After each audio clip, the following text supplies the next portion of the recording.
चीन और जापान। चीन की संस्कृति पृथ्वी पर सबसे पुरानी है। यह दुनिया का एकमात्र प्रमुख देश है जो कभी भी यूरोपीय शासन के अधीन नहीं रहा। 221 ईसा पूर्व में अपने एकीकरण के बाद 2000 वर्षों तक चीनी साम्राज्य किसी भी सभ्यता के संपर्क में नहीं आया जो उसकी तुलना कर सके। चीन को बाहरी दुनिया में कोई दिलचस्पी नहीं थी।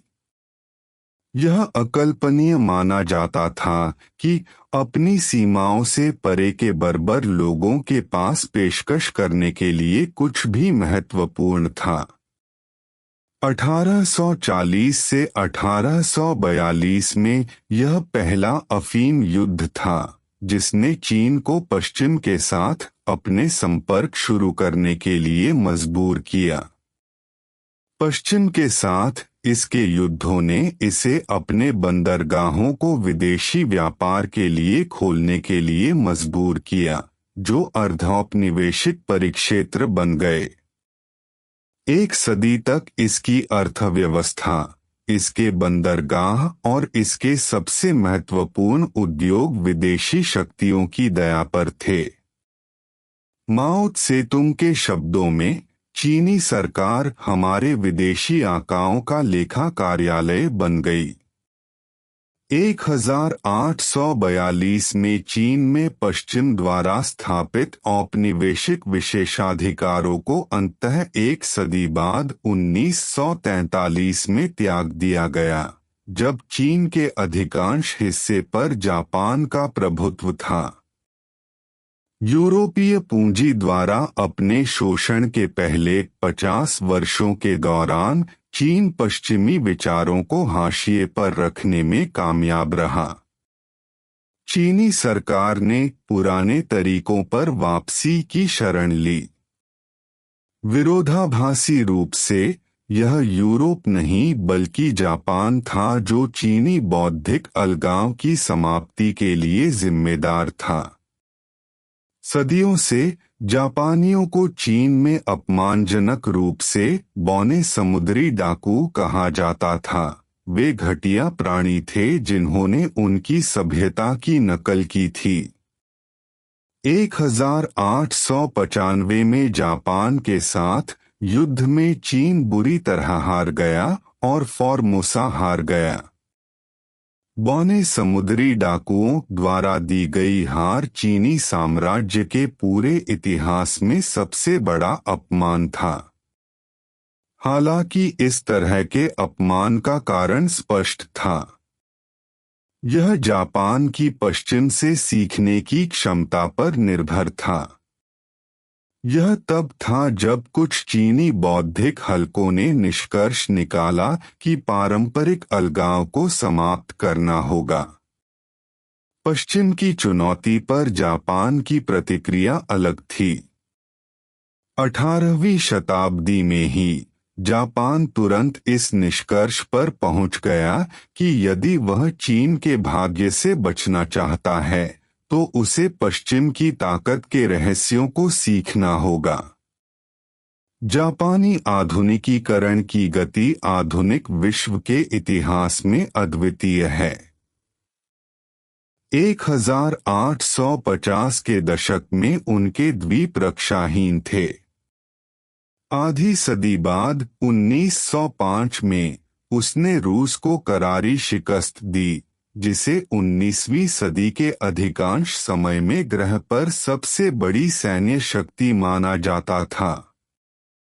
जापान का एक आधुनिक राज्य में परिवर्तन 1867 में सम्राट मुत्सुहितो के राज्यारोहण के साथ शुरू हुआ। सदियों से सम्राट एक साधारण व्यक्ति था, जिस पर कुलीनों के एक कबीले टोकुगावा का प्रभुत्व था जो सच्चे शासक थे। लेकिन 1867 में टोकुगावा को सुधारकों ने उखाड़ फेंका जिन्होंने सम्राट के अधिकार और प्रतिष्ठा को बहाल किया और एक महत्वाकांक्षी सुधार कार्यक्रम लागू करने में कामयाब रहे। मुत्सुहितो ने अपने शासनकाल को मीजी या प्रबुद्ध सरकार नाम दिया। 1912 में जब उनकी मृत्यु हुई तब जापान के पास एक बड़ी सेना, एक आधुनिक बेड़ा और एक औद्योगिक अर्थव्यवस्था की नींव थी। उन्होंने मंचूरिया में खुद को स्थापित करने का प्रबंधन करते हुए फॉर्मोसा और कोरिया पर विजय प्राप्त की थी, जहां से 1930 के दशक में उन्होंने चीन पर विजय शुरू की थी। हालांकि उन्होंने अपनी दिव्यता पर जोर दिया, मुत्सुहितो ने जापान को बिस्मार्क के जर्मनी की तर्ज पर सरकार की एक निरंकुश प्रणाली प्रदान की, लेकिन जिसमें सैन्य नेताओं का अधिक प्रभाव था। प्रथम विश्व युद्ध के फैलने पर जापान के प्रतिद्वंद्वियों को यूरोप पर ध्यान केंद्रित करने के लिए चीन में प्रभाव की लड़ाई छोड़ने के लिए मजबूर होना पड़ा। जापान ने स्थिति का फायदा उठाते हुए मुख्य भूमि चीन में कियाओत्चेऊ में जर्मन बेस पर कब्जा कर लिया और प्रशांत महासागर के उत्तर में सभी जर्मन द्वीपों पर कब्जा कर लिया। यहाँ तक कि संयुक्त राज्य अमेरिका, जो उस समय तक जापान के इरादों के प्रति बहुत सशंकित था, ने युद्ध में प्रवेश के बाद औपचारिक रूप से मान्यता दी कि जापान के चीन में विशेष हित हैं। युद्ध के अंत में पेकिंग में ब्रिटिश मंत्री ने लिखा, सुदूर पूर्व की समस्या को अब चीन में जापान के आधिपत्य की समस्या के रूप में परिभाषित किया जा सकता है। नौसैनिक हथियारों की सीमा पर चर्चा के लिए 1921 में वाशिंगटन में आयोजित एक अंतर्राष्ट्रीय सम्मेलन द्वारा सुदूर पूर्व में जापानी आधिपत्य की गारंटी दी गई थी। जापान अपनी नौसेना को ग्रेट ब्रिटेन और संयुक्त राज्य अमेरिका की नौसेना के 30% तक सीमित करने और कियाओत्चेऊ को छोड़ने पर सहमत हुआ। हालांकि उसने जर्मनी से जब्त किए गए प्रशांत द्वीपों को बरकरार रखा।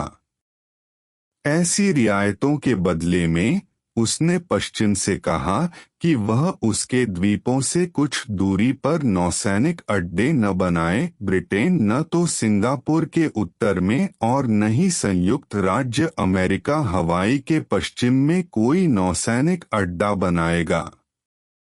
इस प्रकार जापान पश्चिमी प्रशांत क्षेत्र का नौसैनिक आधिपत्य हासिल कर लेगा।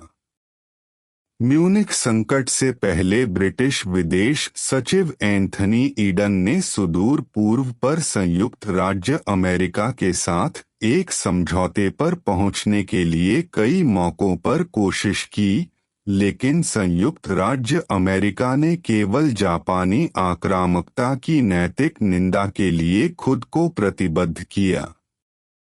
जापान की राजनीतिक स्थिति को बदलने के अलावा प्रथम विश्व युद्ध ने इसे पहली बार एक औद्योगिक राज्य में भी बदल दिया।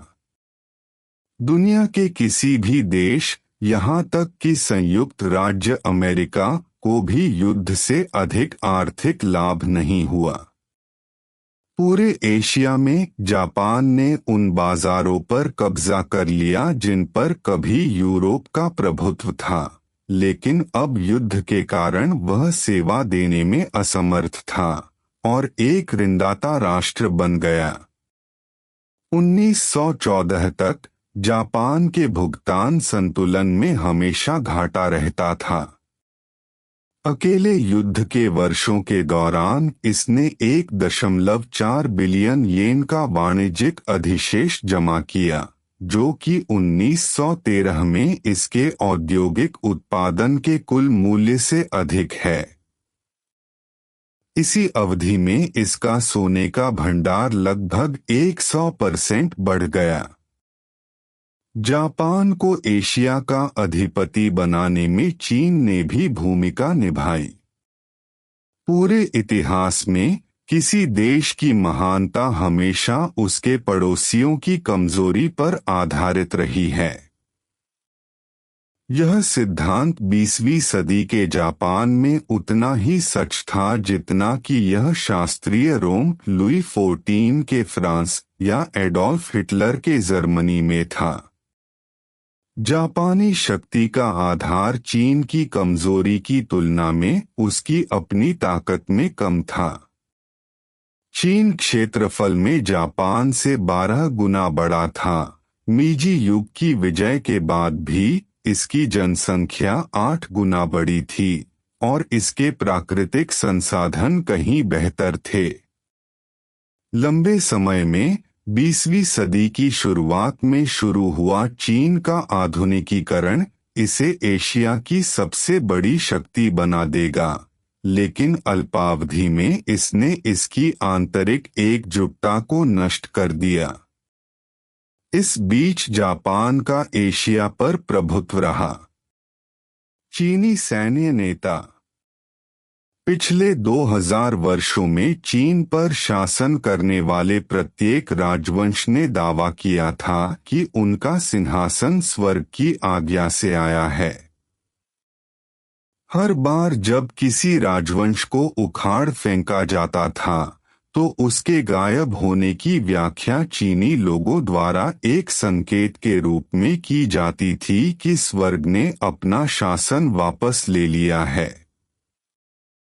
1911 में मंचू के पतन के साथ यही हुआ, लेकिन इसके साथ ही पारंपरिक राजवंशीय मॉडल बाधित हो गया।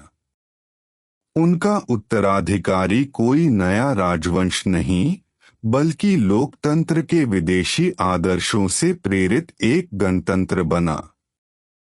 बाहरी दुनिया पर उनके प्रभाव के डर से और ठीक इसी कारण से चीन ने संयुक्त राज्य अमेरिका में इसका प्रसार सुनिश्चित किया।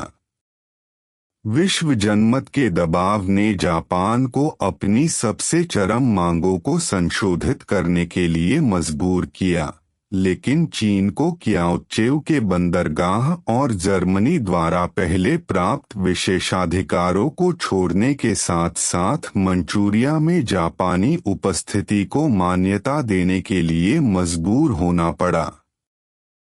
अगस्त 1917 में पेकिंग में सरकार मित्र राष्ट्रों के साथ युद्ध में प्रवेश करने के अमेरिकी दबाव के आगे झुक गई।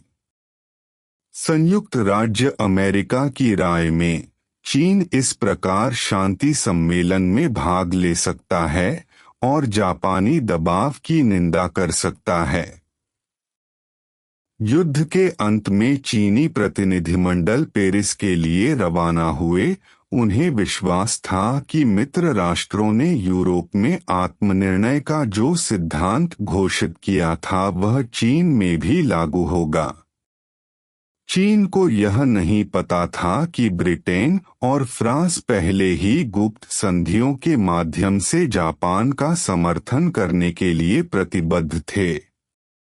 वर्साय की संधि ने चीनी दावों को नजरअंदाज कर दिया और औपचारिक रूप से क्याओत्सेउ के पूर्व जर्मन बेस के जापान में स्थानांतरण को मान्यता दी।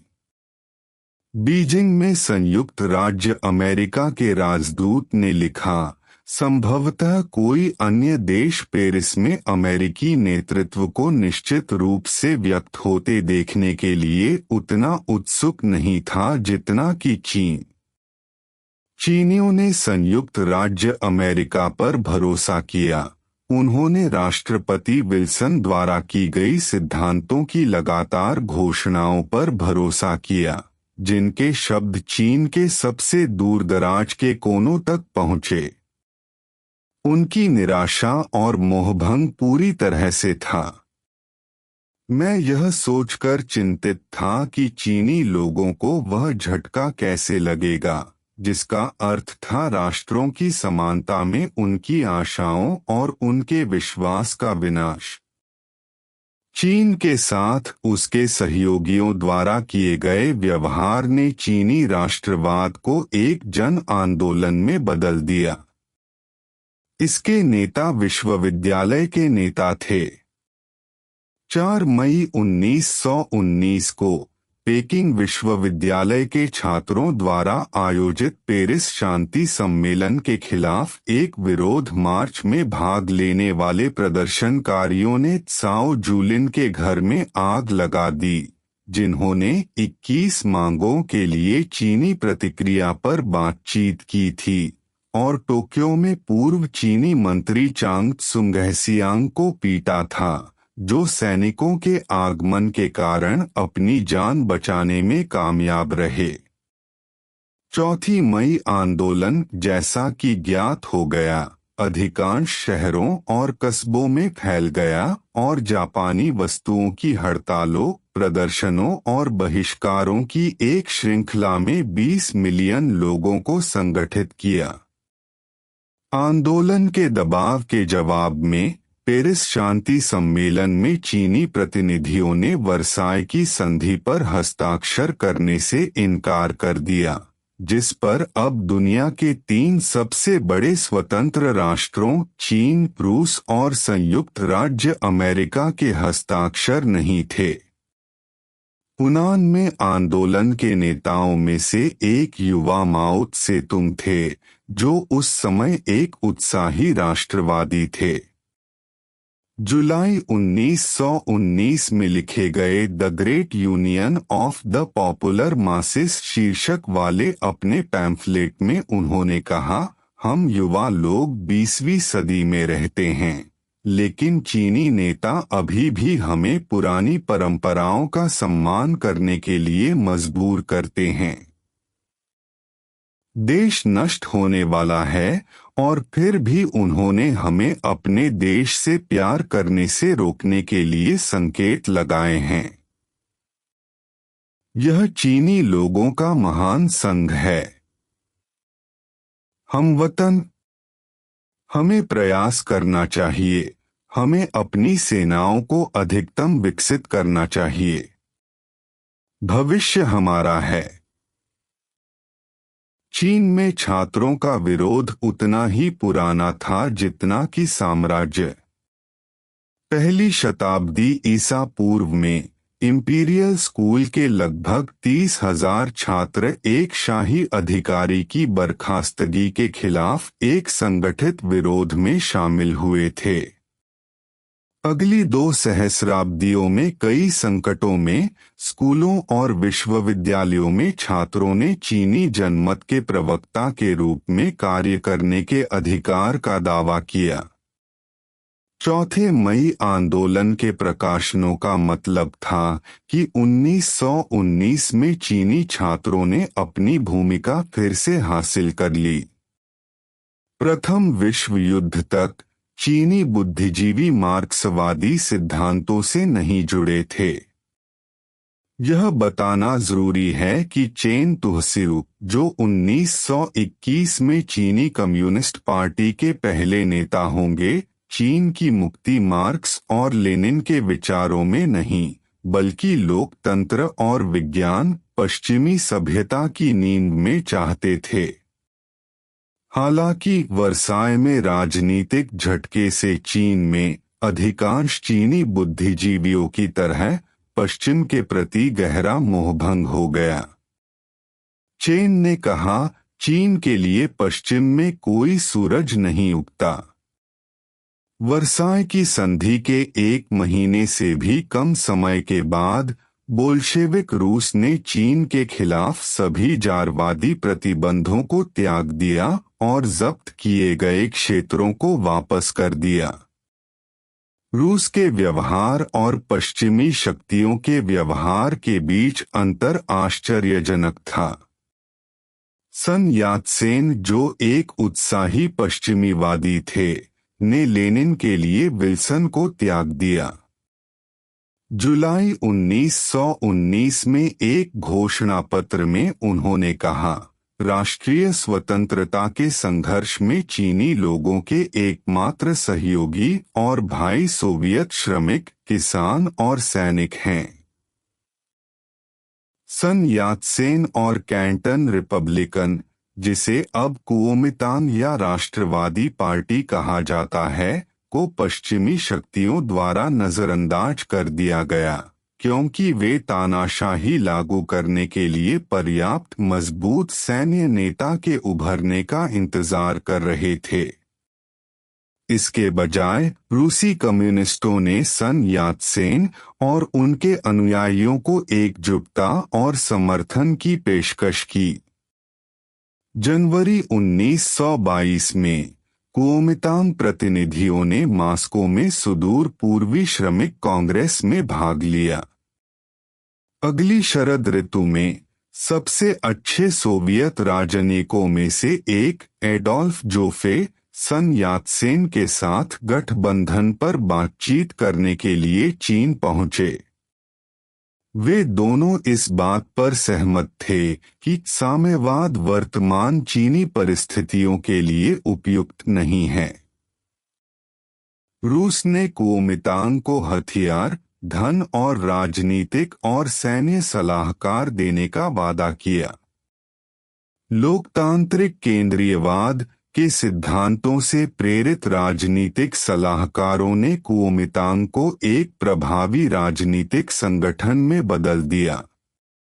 सैन्य सलाहकारों ने वाम्पोआ मिलिट्री अकादमी की स्थापना की, जिसने कुछ ही वर्षों में कैंटन सरकार, पहले स्थानीय सरदारों की दया पर निर्भर, को एक शक्तिशाली सेना प्रदान की। अकादमी के पहले प्रमुख युवा और महत्वाकांक्षी राष्ट्रवादी जनरल चियांग काई-शेक थे। रूस के साथ गठबंधन से युवा कम्युनिस्ट पार्टी का प्रभाव बढ़ गया। कई वर्षों तक कुछ कम्युनिस्ट प्रशासन में महत्वपूर्ण पदों पर रहे। माओ त्से-तुंग ने कुओमितांग केंद्रीय समिति के प्रचार विभाग का नेतृत्व किया। चू एन-लाई बाद में पीपुल्स रिपब्लिक ऑफ चाइना के प्रधानमंत्री वाम्पोआ सैन्य अकादमी में मुख्य राजनीतिक सलाहकार थे। 1925 में अपनी मृत्युशैया पर सन यात्सेन ने रूसी कम्युनिस्ट पार्टी की केंद्रीय समिति को अपना अंतिम पत्र लिखा। इसमें उन्होंने दुनिया के उत्पीड़ित लोगों की मुक्ति के महान संघर्ष में सोवियत संघ के साथ एक स्वतंत्र और मजबूत चीन के गठबंधन में अपनी आशा व्यक्त की।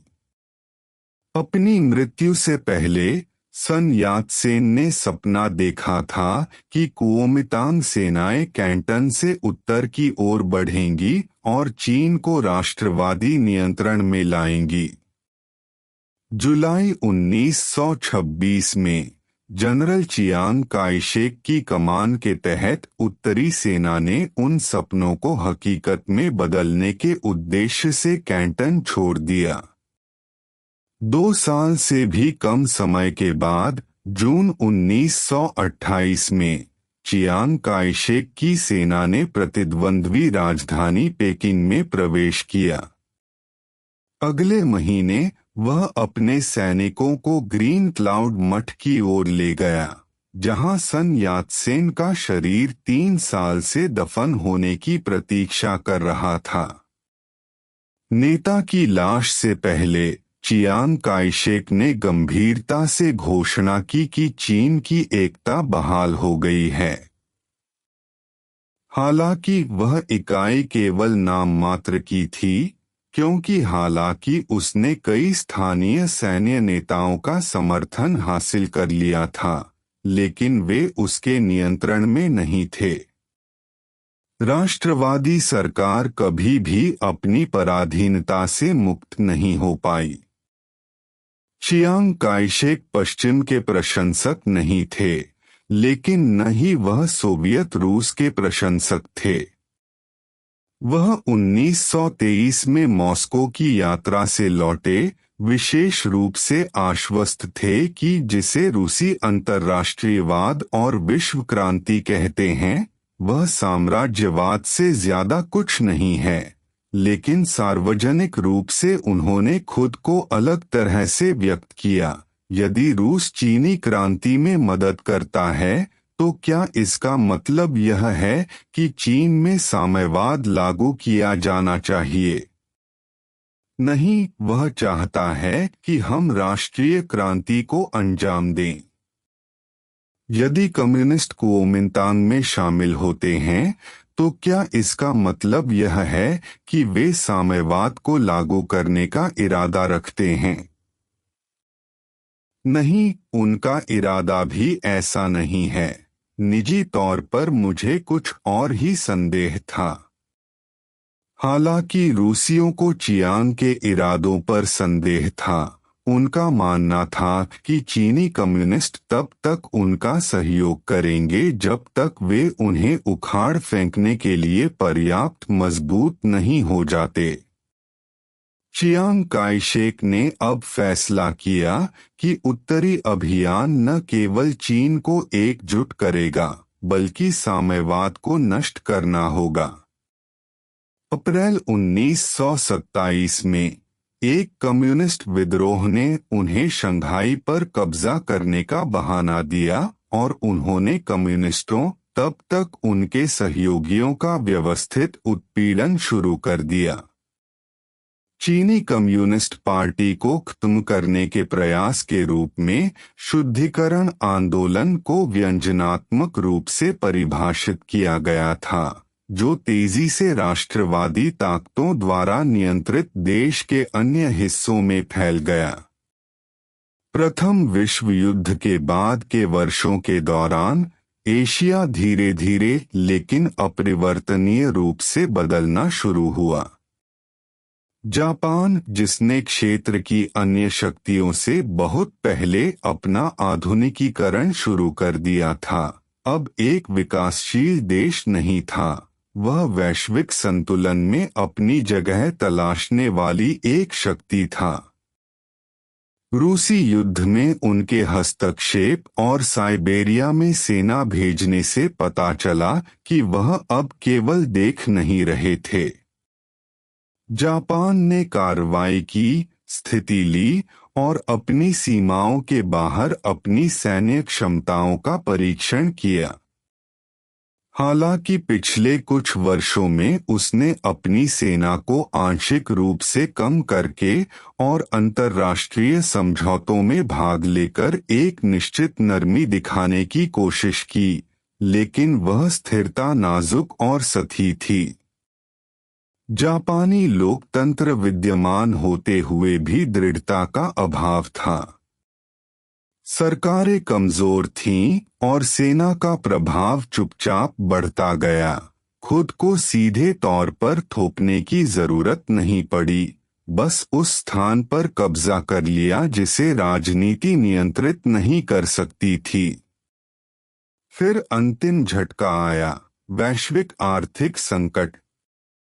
अंतर्राष्ट्रीय व्यापार के पतन ने सीधे तौर पर जापान को प्रभावित किया, विशेष रूप से इसके मुख्य निर्यात उत्पाद रेशम, जिसकी कीमत गिर गई, जिससे देश की अर्थव्यवस्था और लाखों लोगों के जीवन पर विनाशकारी प्रभाव पड़ा। असंतोष बढ़ा, अनिश्चितता बढ़ी और उस शून्यता में सेना ने खुद को एकमात्र संरचना के रूप में मजबूत करना शुरू कर दिया जो रास्ता देने में सक्षम थी।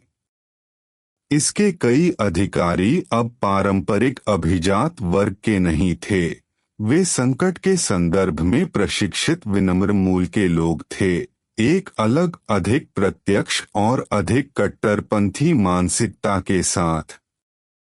उनके लिए समाधान देश के अंदर नहीं बल्कि बाहर था। विस्तार न केवल रणनीतिक रूप से बल्कि आर्थिक और मनोवैज्ञानिक रूप से भी एक आवश्यकता बन गया। 1931 में वह दृष्टिकोण कार्य बन गया। मंचूरियन घटना एक महत्वपूर्ण मोड़ साबित हुई। जापानी नियंत्रण के तहत एक रेलवे लाइन पर विस्फोट को एक बहाने के रूप में इस्तेमाल किया गया था, जो पहले से ही तैयार सैन्य अभियान शुरू करने के लिए पर्याप्त बहाना था।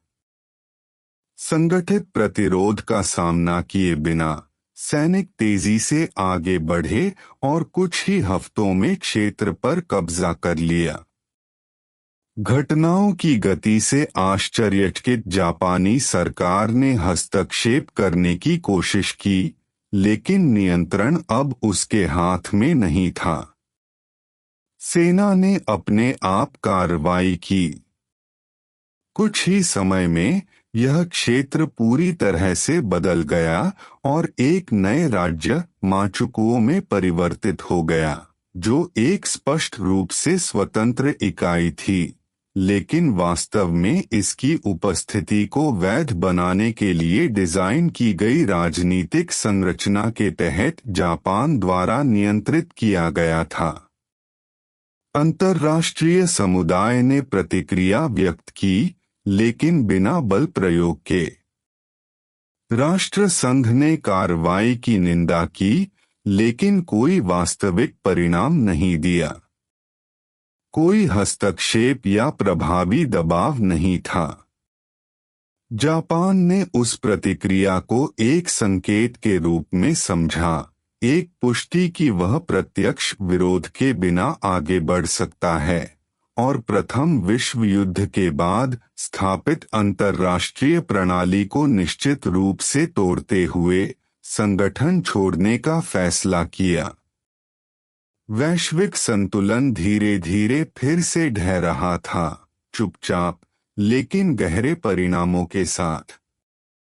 इस बीच चीन में स्थिति और भी जटिल थी।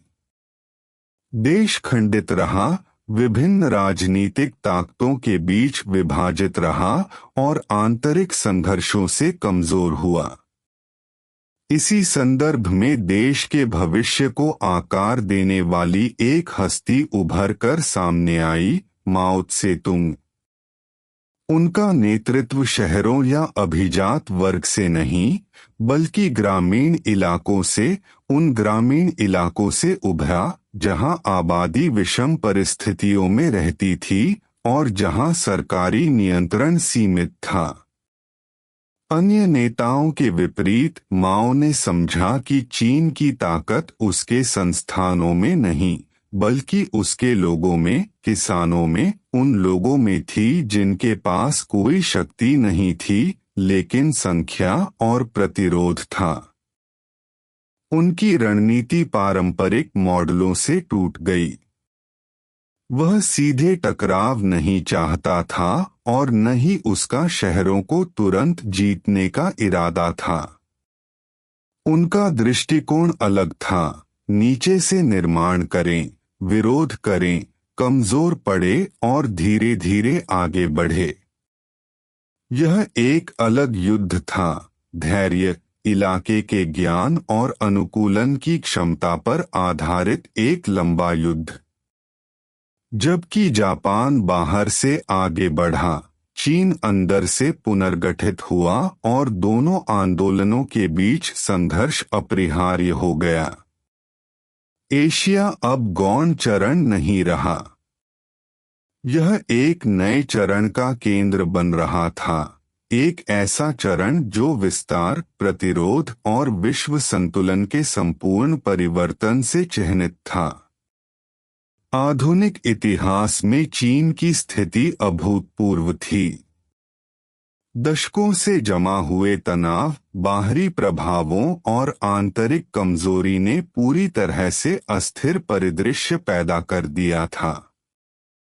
इस संदर्भ में माओ त्से-तुंग एक अलग शख्सियत के रूप में उभरे, एक ऐसे नेता जो पारंपरिक सत्ता योजनाओं या पारंपरिक राजनीतिक रणनीतियों में फिट नहीं बैठते थे। अन्य नेताओं के विपरीत माओ को शहरों की ताकत या संस्थागत नियंत्रण पर भरोसा नहीं था। उनका ध्यान ग्रामीण इलाकों पर केंद्रित था, ग्रामीण इलाकों में जहां अधिकांश चीनी आबादी रहती थी। उनके लिए क्रांति ऊपर से नहीं, बल्कि नीचे से होनी चाहिए, जनता को संगठित करना, उन्हें चेतना, संरचना और उद्देश्य देना।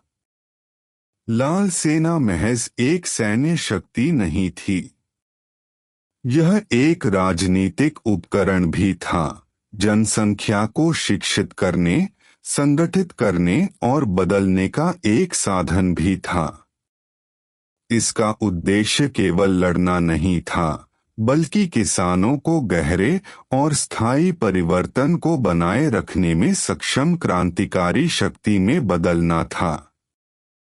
इस बीच बाहरी दबाव बढ़ता रहा। जापानी आक्रामकता, जो पिछले चरणों में ही शुरू हो चुकी थी, तीव्र होती जा रही थी। इस संघर्ष ने न केवल क्षेत्र को प्रभावित किया, बल्कि दुनिया के प्रति चीन की धारणा को भी प्रभावित किया। यदि अतीत में देश ने पश्चिम के साथ एक निश्चित संबंध बनाए रखने की कोशिश की थी, तो अब स्थिति अलग थी। नई जापानी आक्रामकता, बहुत व्यापक और अधिक व्यवस्थित, ने मानसिकता में बदलाव उत्पन्न किया। चीन ने खुद को पश्चिमी शक्तियों से दूर करना शुरू कर दिया था, यह समझते हुए कि अंतर्राष्ट्रीय संतुलन सुरक्षा की वास्तविक गारंटी नहीं देता है। बाहरी दबाव और आंतरिक विखंडन से चिह्नित इस संदर्भ ने कम्युनिस्ट आंदोलन को ताकत हासिल करने के लिए आवश्यक परिस्थितियों का निर्माण किया। चीन के हालिया इतिहास, अफीम युद्धों से लेकर नए राजनीतिक मॉडल के सुदृढ़ीकरण तक की व्याख्या संक्रमण काल के रूप में की जा सकती है। एक ऐसा अंतराल जिसमें देश ने अपनी पहचान, अपनी संरचना और दुनिया में अपनी स्थिति को फिर से परिभाषित करने की कोशिश की। जैसे जैसे सदी आगे बढ़ी, चीन ने एक बार फिर अलगाव की स्थिति अपना ली, जैसा कि उसने पिछली शताब्दियों में बनाए रखा था। लेकिन इस बार यह सांस्कृतिक आत्मनिर्भरता पर आधारित निर्णय नहीं था, बल्कि एक अंतर्राष्ट्रीय प्रणाली के अविश्वास पर आधारित था जिसने संतुलन बनाए रखने में असमर्थता प्रदर्शित की थी। इसी संदर्भ में माओ की क्रांतिकारी रणनीति विकसित हुई। हालांकि सिद्धांत रूप में इसने शास्त्रीय मार्क्सवाद के तत्वों को अपनाया, व्यवहार में इसने चीनी वास्तविकता को अपनाया। अन्य मॉडलों में केंद्रीय औद्योगिक सर्वहारा वर्ग की प्रमुखता पृष्ठभूमि में बनी रही। इसके बजाय किसान क्रांति का मूल बन गए। ये बदलाव मामूली नहीं था। इसका मतलब क्रांतिकारी संघर्ष की अवधारणा को पूरी तरह से पुनर्परिभाषित करना था। क्रांति की कल्पना अब एक तात्कालिक शहरी विद्रोह के रूप में नहीं की गई थी, बल्कि एक लंबी प्रक्रिया के रूप में की गई थी, जो ग्रामीण इलाकों में बल के संचय, प्रतिद्वंद्वी के प्रगतिशील विनाश और निर्णायक टकराव से पहले एक ठोस आधार के निर्माण पर आधारित थी। माओ के सबसे करीबी सहयोगियों में से एक लिन पियाओ ने इस विचार को स्पष्ट रूप से तैयार किया। उनकी दृष्टि के अनुसार विश्व को बड़े पैमाने पर शहरों और खेतों के बीच संबंध के रूप में समझा जा सकता है। औद्योगिक शक्तियां दुनिया के शहरों का प्रतिनिधित्व करती थीं, जबकि एशिया, अफ्रीका और लैटिन अमेरिका ग्रामीण इलाकों का प्रतिनिधित्व करते थे। उस दृष्टिकोण से वैश्विक क्रांति सत्ता के केंद्रों में नहीं, बल्कि परिधियों में शुरू होनी चाहिए। इसका उद्देश्य बड़ी संरचनाओं को बाहर से घेरना था, उन्हें धीरे धीरे कमजोर करना था जब तक कि उनका गिरना अपरिहार्य न हो जाए। इस प्रकार चीनी रणनीति एक व्यापक मॉडल बन गई। यह अब केवल देश की आंतरिक स्थिति की प्रतिक्रिया नहीं थी, बल्कि एक प्रस्ताव था जिसे विश्व स्तर पर लागू किया जा सकता था। इस तरह चीन में क्रांति एक अलग घटना नहीं रह गई और एक गहरे परिवर्तन का हिस्सा बन गई। एक परिवर्तन जो न केवल देश के आंतरिक संतुलन को प्रभावित करेगा, बल्कि समग्र रूप से अंतर्राष्ट्रीय व्यवस्था को भी प्रभावित करेगा। एशिया में जो कुछ हो रहा था वह कोई अलग संघर्ष नहीं था। यह एक गहरे परिवर्तन की शुरुआत थी। दुनिया के संतुलन में बदलाव। जैसे ही यूरोप युद्ध के लिए तैयार हुआ, पूरब में एक और शक्ति आकार लेने लगी थी।